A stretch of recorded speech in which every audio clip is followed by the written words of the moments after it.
So I was recently asked by a student, what does predestination mean? So I just wanted to create a quick resource here to show my process for how I might go about answering a question like this. I'm going to go to BibleHub.com, one of my favorite resources, really accessible for just about anyone. And they have a keyword search here. So when it comes to answering a question about a word or a term, I'm going to take a word like that, predestination, and put it in here and see what kind of verses come up. Unfortunately, none show up with the word predestination, so I'm just going to take the same word and change the form a little bit and go with predestined. Put predestined in there, and we only have one result. I'd like to see a little bit more than that to get a more well-rounded understanding. So let's change the form just a little bit again. Predestined. And so now I have a few more here to work with. So I'm just going to click on one of these and show you what I do here. And so now I have a bunch of translations of the same verse.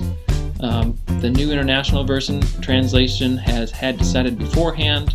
New Living Translation has determined beforehand.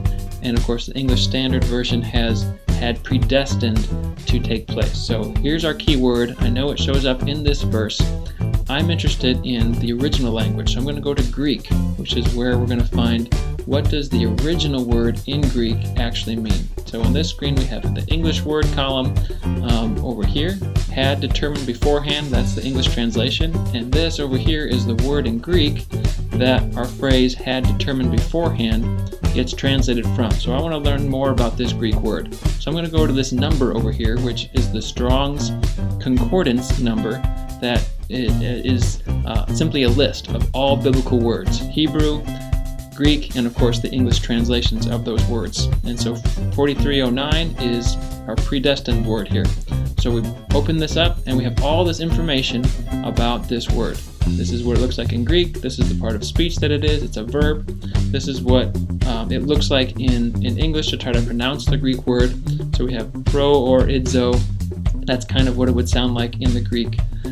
We have a definition and usage here. These are going to help us understand what this word means.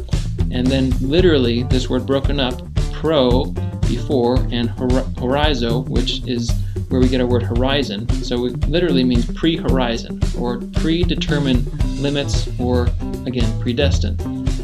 And so if we continue to go down here, we have more usage in the Bible, and on this right column over here we have all of the occurrences in the New Testament. Greek words show up in the New Testament, Hebrew words will be in the Old Testament.